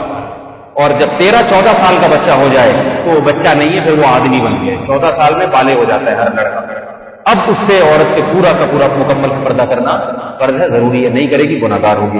فرمایا, آگے فرمایا ولا یضربن بارجلہن. آج کا بیان تھوڑا لمبا ہو گیا, لیکن یہ میں چاہ رہا تھا کہ یہ آیت مکمل ہو جائے. ولا یضربن بارجلہن, یہ بہت اہم حکم ہے خواتین کے لیے. فرمایا اپنے پاؤں زمین پہ اتنی زور سے نہ مارے لیعلم ما یخفین من زینتہن، کہ ان کی زینت کی آواز گھر کی چار دیواری سے باہر نکلے. پاؤں میں پازیب پہننے سے اللہ نے منع نہیں کیا. دیکھو یہ نہیں کہا کہ پاؤں میں پازیب نہ پہنے کہیں آواز باہر نہ جائے. زینت عورت کا حق ہے، پازیب پہننے کی اجازت ہے، لیکن اگر پازیب پہنے، اللہ فرماتے ہیں گھر کی چار دیواری سے اس پازیب کی چھنکار کی آواز بولو بھائی نہیں جانی چاہیے. چوڑیاں پہننے کی اجازت ہے، مگر چوڑیوں کی کھنکار کی جو آواز ہے وہ گھر کی چار دیواری سے باہر نہیں نکلنی چاہیے. اس میں فتنہ ہے. اسی طرح خواتین اگر کہیں جا رہی ہیں، مثلا بس میں کہیں بیٹھے ہیں، وہاں مرد بھی ہوتے ہیں خواتین بھی ہوتی ہیں، بعض دفعہ جانا پڑ جاتا ہے، سفر ہے یا ڈرائیور ہے نامحرم ہے، آپ اس کے ساتھ سفر کر رہی ہیں، تو خواتین اس میں احتیاط نہیں کریں. بار بار چوڑیوں کی کھنکار جو ہے نا سناتی رہیں. شادی میں جا رہی ہیں، بارات کھن کھن کھن کھن کھن کھن کی آوازیں، تو وہ مردوں کو ہی پتا ہے، لڑکوں کو، کہ ان کے دلوں پہ کیا کھنکھناہٹ ہو رہی ہوتی ہے، یہ عورتوں کو نہیں پتا ہوتا. وہ کہہ رہے تھے کہ ایسی کھنکار، حالانکہ وہ چڑیل بیٹھی ہو بے شک اندر، لیکن زیور کی آواز میں ایک اٹریکشن اللہ نے رکھی ہے، اس کی کھنکار میں کشش رکھی ہے، تبھی اللہ منع کر رہا ہے. اللہ کو پتا ہے، اس لیے عورت کو حکم ہے کہ اپنے زیوروں کی کھنکار یہ گھر کی چار دیواری سے باہر نہ نکلے. اس میں بہت بڑا فتنہ ہے، دلوں کو یہ چیزیں لبھاتی ہیں، اس لیے اللہ نے عورت پہ پابندی لگائی. خواتین اس کا بہت خیال کیا کریں. اسی میں یہ بھی ہے عورت کی خوشبو. رسول اللہ صلی اللہ علیہ وسلم نے فرمایا عورت گھر کے اندر خوشبو لگا سکتی ہے، گھر سے باہر جب جانا ہو، گلی سے گزرنا ہے، تو عورت کو خوشبو لگانے کی اجازت نہیں ہے. آج خواتین شادیوں میں جاتی ہیں، خوشبو کے سمندروں میں ڈوب کے جاتی ہیں. اتنی خوشبو کہ 3 مہینے تک وہاں سے خوشبو آتی رہتی ہے. اجازت نہیں ہے. اپنے گھر میں رہ کے خوشبو استعمال کریں. ہاں اگر گھر میں سے باہر جانا ہے اور اپنی پرائیویٹ گاڑی ہے، ذاتی گاڑی ہے، جس میں کوئی نامحرم مرد نہیں ہے، مثلا گھر سے باہر نکلی، گاڑی میں بیٹھی، وہاں سے شادی ہال، جو بھی ولیمے کا ہال، شادیوں میں بارات میں تو ویسے ہی صحیح نہیں ہے، ولیمے میں پردے میں الگ سے خواتین کے لیے انتظام ہے، وہاں جا کے خواتین ہے کہ اس میں انہوں نے جانا ہے اور کوئی مرد نہیں ہے تو پھر خوشبو لگا سکتی ہیں. وہاں بے شک آپ کتنی خوشبو لگائیں، کیونکہ سونگنے والی عورتیں ہیں، مرد نہیں ہیں. لیکن جہاں گلی محلے سے گزرنا ہو تو وہاں عورت کو خوشبو لگانے کی اجازت نہیں. اللہ کے نبی نے بہت سخت اس پر وعید فرمائی ہے. آگے بس ایک آیت پڑھ کے میں اپنی بات کو ختم کرتا ہوں، بلکہ اپنی کیا، یہ اللہ کی باتیں ہیں. آگے فرمایا انکحوا الایام منکم، فرمایا اپنے میں سے جو بے نکاح ہیں ان کا نکاح کراؤ. یہ کیوں حکم دیا؟ دیکھو پہلے پردے کا حکم، نگاہوں کی حفاظت کا حکم، اگلی آیات میں شادی کا حکم. کیوں؟ اس لیے کہ یہ ساری خرابیاں شادی نہ ہونے سے پیدا ہوتی ہیں. لڑکی کی شادی دیر سے ہوگی، فتنے میں مبتلا ہوگی، لڑکے کی شادی دیر سے ہوگی، فتنے میں مبتلا ہوگا. اللہ نے حکم دیا ہے نگاہوں کو جھکاؤ. صحیح بخاری کی حدیث، یا معشر الشباب من استطاع منکم الباءۃ فلیتزوج فانه اغض للبصر. فرمایا جو بھی نکاح کی طاقت رکھتا ہے وہ نکاح کر لے، اس لیے کہ نکاح نگاہوں کو سب سے زیادہ جھکانے والا ہے، سب سے زیادہ جھکانے والا ہے. پہلے حکم دیا نگاہوں کو جھکاؤ، اب حکم دیا ہے کہ سب سے زیادہ نگاہ اگر جھکانا چاہتے ہو تو کس چیز میں طاقت ہے؟ نکاح میں طاقت ہے، شادی کا. شادی شدہ آدمی کا دل زیادہ پاکیزہ ہوتا ہے. یہ کنوارے مرد ہو یا عورت، اس کے دل میں پاکیزگی کا امکان کم ہوتا ہے. اس لیے بغیر نکاح کی زندگی کو اللہ تعالیٰ نے پسند نہیں کیا. لڑکی کی شادی میں تاخیر صرف ایک وجہ سے ہو کہ مناسب رشتہ نہیں مل رہا، یہ وجہ تو سمجھ میں آتی ہے. مناسب رشتہ مل جائے پھر پڑھائی کو رکاوٹ بنانا، ابھی تو انٹر نہیں کیا، ابھی تو انٹر کرنے دو، ابھی تو BA کرنے دو، یہ چیزیں فضولیات ہیں، شریعت ان کو پسند نہیں کرتی. حضرت علی کو اللہ کے نبی نے نصیحت کی، فرمایا کہ لڑکی جب بالغ ہو جائے اور اس کا ہم پلہ نکاح کوئی رشتہ مل جائے تو اس کے نکاح میں تاخیر نہ کرو. فرمایا 3 چیزوں میں تاخیر نہ کرو، ایک نماز میں، ایک جنازے میں، اور جب لڑکی بالغ ہو جائے اور اس کے ہم پلہ رشتہ، مناسب رشتہ مل جائے. رشتہ ہی نہیں مل رہا تو ایک الگ بات ہے، ظاہر ہے کوئی مناسب یا نامناسب مل رہا ہے تو کسی بنگی چرسی کے حوالے تو نہیں کر سکتے نا، جو آیا اٹھا کے پکڑا دے. لڑکی اس نے زندگی گزارنی ہے، مناسب رشتہ مل گیا، اخلاق اچھے ہیں، دیندار ہے، تو آپ نے فرمایا پھر اس میں تاخیر نہ کرنا. اور بغیر نکاح کی زندگی کو کتنا ناپسند کیا گیا ہے، بس ایک بات بتا کے اپنی بات کو ختم کرتا ہوں. ایک نابینا صحابی، 2 صحابی کے واقعات ہیں. ان کی موت کا وقت آیا، شادی شدہ تھے، بیوی کا انتقال ہو گیا تھا، اور جو ہے نا تو نکاح نہیں کیا انہوں نے. جب موت کا وقت آیا تو لوگوں کو بلا کے کہا کہ فوراً میرا نکاح پڑھاؤ. لوگوں نے کہا اب تو آپ دنیا سے جا رہے ہیں، شادی کر کے کیا فائدہ. انہوں نے فرمایا کہ مجھے پیغمبر نے وصیت کی تھی کہ میں اس حال میں پیغمبر سے ملاقات نہ کروں کہ میرے نکاح میں کوئی بیوی نہ ہو. عورت. صرف میں اس لیے نکاح کر رہا ہوں تاکہ میں دنیا سے جاؤں تو شادی شدہ لوگوں میں میرا شمار ہو. ایسا نہ ہو کہ بغیر نکاح کے میں زندگی گزار کے آیا. اتنی نحوست والی زندگی ہے بغیر نکاح کے. سمجھ میں آ رہی ہے نا بات؟ اتنی. آدم علیہ السلام کو جنت میں بغیر نکاح کے نہیں رکھا, اماں ہوا کو پیدا کیا اللہ نے.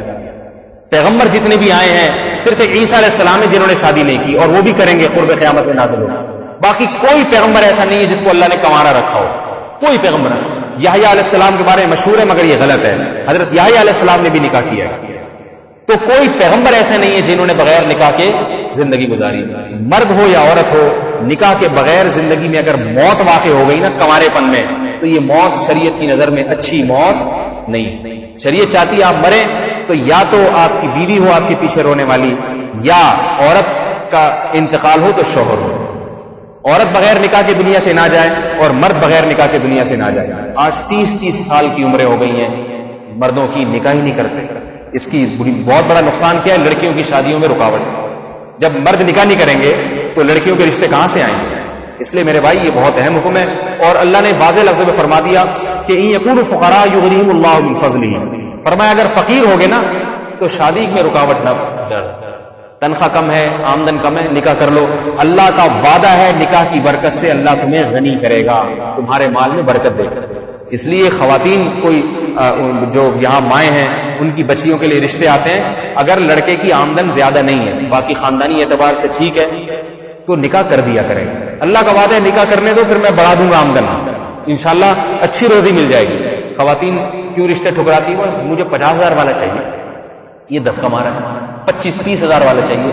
نتیجہ کیا نکلتا ہے؟ ٹھکراتے ٹھکراتے اب عمر اتنی ہو جاتی ہے کہ 5,000 والا بھی پھر رشتہ نہیں ملتا. وہ کہتے ہیں اگر 5 دو گے تو میں کرنے کے لیے تیار نہیں, 2 مہینے میں کچھ. یہ حساب کتاب ہو جاتا ہے. تو اللہ جب وعدہ کر رہے ہیں کہ تم فقیر ہوگے, غریب ہوگے, نکاح کر لو, اللہ کا وعدہ ہے جب بیوی آئے گی تو اپنا رزق لے کر آئے گی, اولاد آئے گی تو اپنا رزق لے کر آئے گی.